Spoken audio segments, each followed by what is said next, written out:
అన్ని క్యారెక్టర్స్ మంచిగా పడ్డా మీకు నాకు తెలిసి బాగా పేరు వచ్చింది, బాగా కనెక్ట్ అయింది నాకు తెలిసి ఈగల్లో క్యారెక్టర్ కదా, semi villain. Penchala semi villain. అసలు ఏంటి నాకు తెలిసి రవితేజ గారితో ముచ్చటగా 3వ సారి చేశారు కదా.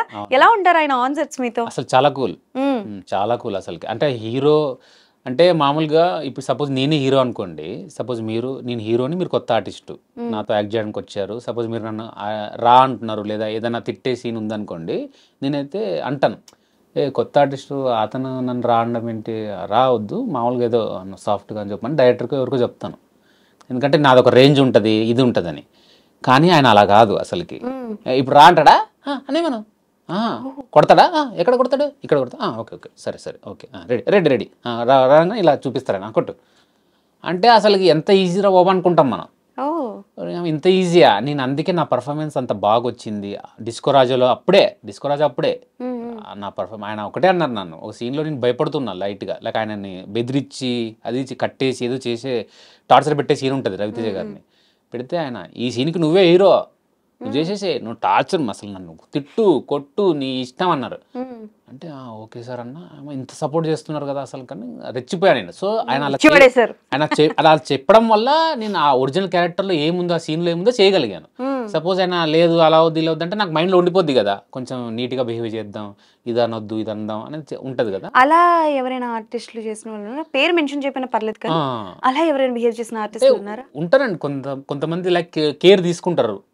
మీకు ఎప్పుడైనా ఎదురయ్యారా? నాకు కూడా అయ్యాయి. కేర్ తీసుకుంటాను, దాంట్లో తప్పు లేదు అనుకుంటాను. నేను డిప్లొమాటిక్గా చెప్పట్లా.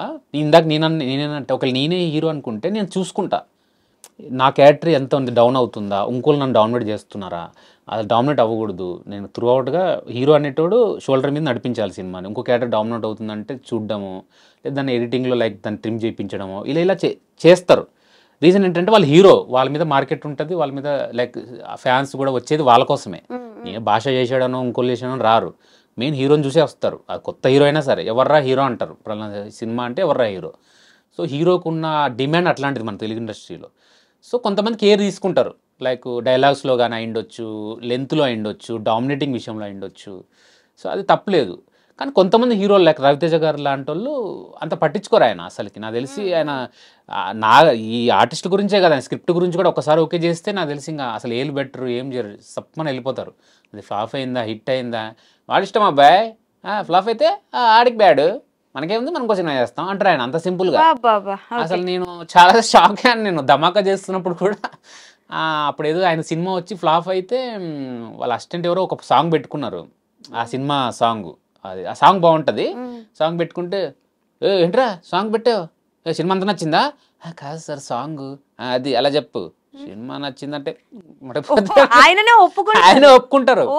అది నాకు అవన్నీ నేను అసలు ఏంట్రా బాబు ఇంత ఈజీగా తీసుకుంటారు, ఇంత ఓపెన్గా ఇంత ప్రాక్టికల్గా ఉంటారా, ఫ్లాఫే హిట్ నిజాయితీగా ఒప్పుకుంటారు. అసలు నాకు చాలా నేను దట్స్ వై మాస్ మహారాజా రవితేజ అది ఆ విషయంలో అంటే నేను వర్క్ చేసిన హీరోల్లో అసలు. సో నాకు తెలిసి 3 సార్లు నటించింది రవితేజ గారు. అవునండి. అండ్ ఆ తర్వాత ఎక్కువగా ఐ థింక్ మళ్ళీ కనిపించేది మన నిఖిల్ గారు. అంటే అలా ఏం చెప్పలేము, తర్వాత ఎక్కువ అంతే Karthikeya 2 and now you are coming with స్వయంభూతో. తర్వాత సందీప్ కిషన్ గారితో కూడా 2వ సారి అవుతుంది ఊరు పేరు భైరవ తర్వాత. కరెక్టే మీరు చెప్పిందంటే, ఒకటే పెద్ద హీరోలతో 2 సార్లు చేయాల నేను. అలా చూసుకుంటే ఓన్లీ రవితేజ గారు అని చెప్పొచ్చు. ఇప్పుడు వీళ్ళతో రిపీట్ అవుతుంది కానీ మామూలుగా రవితేజ గారితో అది అనుకోకుండా కుదిరింది. ఆయన కూడా తెలియదు నేను ఉన్నట్టు సెట్ లో. అడాప్ట్ చేస్తారా వెంటనే, చూసి పోలుస్తారా వెంటనే? అయ్యో కంపల్సరీ. నేను ఆయన పలకరించొచ్చదా లేదా అని దూరంగా ఉంటా చాలా. ఒకవేళ దగ్గరికి వెళ్ళినప్పుడు పలకరిద్దాము, అదే పనిగా ఎందుకు ఆయన డిస్టర్బ్ చేయడం అని దూరంగా ఉంటే ఆయన చూసి హాయ్ భాషా బాగున్నావా అని చెప్పి పలకరించి సార్ బాగున్నాను అంటే మరి తర్వాత ఆయనే కల్పించుకొని మాట్లాడతారు, ఇంకా ఏం చేస్తున్నావు ఏంటి అది ఇదని. స్వయంభూలో ఎలా ఉంటుంది క్యారెక్టర్? స్వయంభూలో అది అసలు ఏం చెప్పకూడదండి ఇప్పుడే, అసలు ఎలా మాట్లాడదామన్నా రావట్లేదు.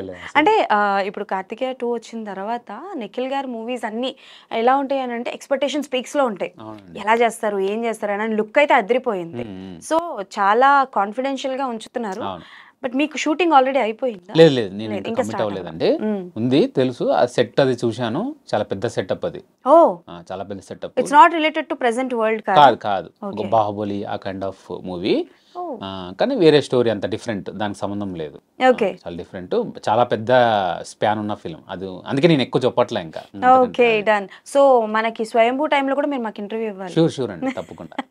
ఓకే, ఇక బహిష్కరణ విషయానికి వస్తే డైరెక్టర్ గారి గురించి చెప్పండి. మీరు అంటే లైక్ సీనియర్ డైరెక్టర్స్ అండ్ మంచి హిట్లు తెచ్చుకున్న డైరెక్టర్స్తో పాటు వర్క్ చేశారు. So tell something about your director, like బహిష్కరణ డైరెక్టర్ గారి గురించి చెప్పండి. ఆయన టేకింగ్ ఎలా ఉంది, స్క్రీన్ ప్లే ఎలా ఉంది, మీరు ఎలాగో చూసుంటారు కాబట్టి ఎలా అనిపించింది? సో ముఖేష్ ప్రజాపతి గారండి డైరెక్టర్. ఆయన ఇంతకుముందు బిగ్ బాస్కి సంబంధించిన ఇంట్రొడక్షన్, కంటెస్టెంట్కి సంబంధించిన ఇంట్రొడక్షన్ వీడియోస్ చేశారు, బిగ్ బాస్ సంబంధించిన ప్రోమోస్ కట్ చేయించారు. లైక్ బిగ్ బాస్కి చాలా బాగా పనిచేశారు. ఆయన చాలా యాడ్ చేశారు. మీరు ఆయన యాడ్ చూసినా, బిగ్ బాస్ ఇంట్రొడక్షన్ వీడియోలు చూసినా మీకు ఒక థీమ్ మెయింటైన్ చేస్తారు ఆయన ఒక్కొక్క కంటెస్టెంట్కి. నేను అప్పుడే అనుకునేవాడిని, అంటే ఈయనని తెలియక ముందునే నేను అనుకునేవాడిని, భలే చేస్తున్నారా వీళ్ళు బిగ్ బాస్ వాళ్ళు అనుకునేవాడిని. మనకు తెలియదు ఎవరైనా. అంతే అంతే. సో ఈయన చేశారని తెలిసాక ఆయన చెప్పాను ఆ మాట, చాలా బాగుంటాయండి, చాలా బాగా మీరు చేశారంటే. అవును, చాలా 5-6 ఇయర్స్గా చేశారు ఆయన దానికి.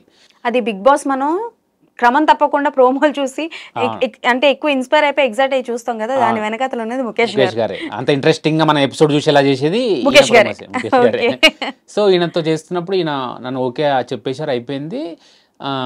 అసలు అంటే ఫస్ట్ టైం డైరెక్షను కొంచెం అంటే మనకు ఉంటుంది డెఫినెట్గా. మనం అనుకోవడం నార్మల్గా ఏమవుతుంది, ఫస్ట్ టైం డైరెక్షన్ ఎవరికైనా, ఈయనకే కాదు, కొంచెం టెన్షన్ ఉంటుంది, కొంచెం కంగారు పడతారు, కన్ఫ్యూజ్ కూడా అవుతారు. లైక్ టైంకి అవ్వట్లేదనో, రకరకాల టైంకి అవ్వవు కూడా సీన్స్, అనుకున్నట్టు జరగదు. ఒక 2-3 డేస్ అయితే సింక్ అవ్వడానికి టైం పడుతుంది. కానీ ఈయన ఫస్ట్ డే నుంచే చాలా క్లారిటీగా ఉన్నారు. ఈయనకు టీం మెయిన్ వంశీ గారు అని కో రైటరు, శ్యామ్ గారు అని రైటరు, ఆదిత్య బ్రో, వాళ్ళందరూ మంచి టీం బాగా కుదిరింది. రాయుడు బ్రో, వీళ్ళందరూ, గణేష్ అని, టీం అంతా కరెక్ట్గా కుదరడం వల్ల ఏమైందంటే ఈయనకి అన్ని సపోర్ట్ అన్నమాట వాళ్ళు బాగా. సో చాలా ఈజీగా వాళ్ళు ఎప్పటి నుంచో ట్రావెల్ అవుతున్నారంట. వాళ్ళందరూ ఏం సినిమాలు చేసిన అసిస్టెంట్ డైరెక్టర్లు కాదు, ఈయనతో పాటు యాడ్లు చేసిన అసిస్టెంట్ డైరెక్టర్లే, ఈయన టీమే అది. సో టీం మొత్తం ఫ్రెష్ తీసుకొచ్చి ఆ ఫ్రెష్ టీం అంతా తీసుకొచ్చి కరెక్ట్గా సిరీస్కి పెట్టారు ఆయన. కాదు సార్, నాకు తెలియగలుగుతాను, తీసుకొచ్చి మంచి సిరీస్ లో పెట్టి బహిష్కరణ అనే టైటిల్ ఏంటండి? బహిష్కరణే. ఎవరు బహిష్కరిస్తున్నారో మాకు చెప్పండి ఈ సిరీస్ కి. అంటే బహిష్కరణ టైటిల్ యాక్చువల్ చాలా వైబ్రెంట్. ఫస్ట్ టైటిల్ వినంగానే నాకు, అంటే మనకు రిజెక్షన్ కదా అది, బహిష్కరించబడము, చాలా పాత పదము. సూపర్ టైటిల్ యాక్చువల్గా. టైటిల్తోనే నేను అనుకున్నా ఇది చాలా, అంటే ఆ టైటిల్ నడిపించింది చాలాసార్లు మేకింగ్లో కానీ అన్నిట్లో. అంటే మనకు ఒకటి ఇది ఉంటుంది కదా, ఇది బాగా చేయాలనో లేదా ఆయనకు బాగా తీయాలనో, రకరకాలుగా నంబర్ ఆఫ్ లొకేషన్లో చేసాం. కొన్నిసార్లు కొన్ని లొకేషన్లో చేసి ఇక్కడ హైదరాబాద్లో చేయాల్సి వచ్చింది, కొన్నిసార్లు చేసి నచ్చక మళ్ళీ వెళ్ళి ఎక్కడైతే మేము చేసాం అక్కడే వెళ్ళి చేసాం. సో చాలా లైక్ మీకు బడ్జెట్ పరంగా కూడా చాలా బాగా రిచ్గా ఉంటుంది. దాదాపు ఎన్ని రోజులు షూట్ చేశారు? నేను ఆల్మోస్ట్ 36 డేస్ ఏమో చేశాను. శ్రీతేజ్ గారు వీళ్ళైతే 46-47 డేస్ చేశారు వాళ్ళు. అన్ని తెలిసి అన్నీ ఇంకా 50 డేస్ వరకు చేసినట్టు ఓవరాల్ సిరీస్ అంతా. ఓకే. నేను లోకల్లో కూడా మీరు చేశారు కదా? నేను లోకల్లో ఏంటి క్యారెక్టర్? నేను లోకల్ హీరో ఫ్రెండ్, నాని గారు హీరో ఫ్రెండ్. ఓకే. లాస్ట్ లో ఆయన వచ్చి ఆయన జైల్లో ఉంటే ఆయన లైక్ బయట తీసుకురావడానికి ఏదో తప్పుడు కేసు పెట్టి. అదే సార్, ఏదో పోతుంది, మా తమ్ముడు కంటి చూపు పోయింది, కబాలి పోయింది, బండలో నిప్పు పోయింది అంటారు కదా. ఓకే. సో నాని గారు ఎలా ఉంటారు? చాలా కూల్ అండి ఆయన కూడా. ఆయన అంటే ఆయన వర్క్ ఆయన చూసుకొని చాలా కూల్. ఓకే. ఆయన వర్క్. ఎప్పుడైనా మీరు ఈ సిచ్యువేషన్ ని ఫేస్ చేస్తారా? అంటే లైక్ వచ్చిన కొత్తలో కావచ్చు, మీకు కొన్ని హిట్స్ పడినా సరే వేరే మూవీ దేనికైనా వెళ్తే సీనియర్ ఆర్టిస్టులు మనకి అనుకూలంగానే ఉంటారు. అప్పుడప్పుడు ఫేమ్ వచ్చిన వాళ్ళు ఏంటంటే యాటిట్యూడ్ చూపిస్తా ఉంటారు. అట్లాంటివి ఎప్పుడైనా ఫేస్ చేస్తారా? చేశానండి, చాలా చేశాను. కానీ పట్టించుకోను, నేను చూస్తుంటాను. ఓకే, అంటే మనకు రియాలిటీ ఇప్పుడు నేను ఫ్లాప్తో వచ్చాను కాబట్టి నాకు తెలుసు. ఇప్పుడు నేను కూడా హిట్ అయి ఉంటే మేబీ అలాగే చేసేవాడినేమో. ఫస్ట్ సినిమాకి హిట్ అయిపోయింది, మీకు చెప్పాను కదా Cloud9లో ఉన్నాను, అసలుకి కారా డ్రైవరా ఏంటి అనే దాంట్లో ఉన్నా. సో అలా నాకు ఫ్లాప్ పడింది కాబట్టి దెబ్బ అనమాట. మనకు దెబ్బ పడితే తెలుస్తుంది కదా, రియాలిటీ చెక్ ఒకటి ఉంటుంది. ఓహో, దెబ్బే ఫస్ట్ పడి దెబ్బతో స్టార్ట్ చేసాం అనుకోండి, తర్వాత మనకి ఇంకా ఎన్ని దెబ్బలు పడినా పెద్ద ఇది ఉండదు. ఏదైనా సిచువేషన్ షేర్ చేసుకోండి. చాలా అంటే లైక్ మెన్షన్ చేయొద్దు, మెన్షన్ చేయను, బట్ ఏం జరిగింది అని. చాలా అంటే ఇప్పుడు సపోజ్ ఆ సీనియర్ లేదా అప్పటికి ఫేమ్ వచ్చిన యాక్టర్కి నేను తెలియకపోయి ఉండొచ్చు డెఫినెట్గా. నేను అంటే ఆయనంత ఫేమ్ నాకు లేకపోయి ఉండొచ్చు, ఆయన తెలియకపోయి ఉండొచ్చు. సో ఆయన తెలియదు కాబట్టి నాతో మిస్బిహేవ్ చేసి ఉండొచ్చు. ఇతను ఎవరు, ఇతని క్యారవాన్లు ఉండొచ్చు, క్యారవాన్లు కొంచెం షేరింగ్ చేస్తారు, అతనితో నాకు ఇవ్వడం ఏంటి, అతను ఎవరో ఏంటో అన్నప్పుడు మేనేజర్ వచ్చి వీళ్ళు ఇలా అంటున్నారండి, పర్లేదండి. పర్లేదండి, నేను బయట ఉంటాను, ప్రాబ్లం లేదు, నాకేం ప్రాబ్లం లేదు, బయట ఉన్నా, లేదు కార్లో పడుకోవడం అలా చేస్తాను నేను, అయితే పట్టించుకోను. ఓకే, ఇప్పుడు అతనికి ఫేమ్ ఉంది, డెఫినెట్గా నాకంటే ఎక్కువ ఫేమ్ ఉంది. సో ఇప్పుడు అతను హవా నడుస్తున్నాను ఏదో వాటెవర్, అతనికి ఓ రోజు అతనికంటే ఎక్కువ ఫేమ్ ఉన్న వాళ్ళు వస్తారు, అతను ఇలాగే బిహేవ్ చేస్తే అతనికి తెలుస్తుంది.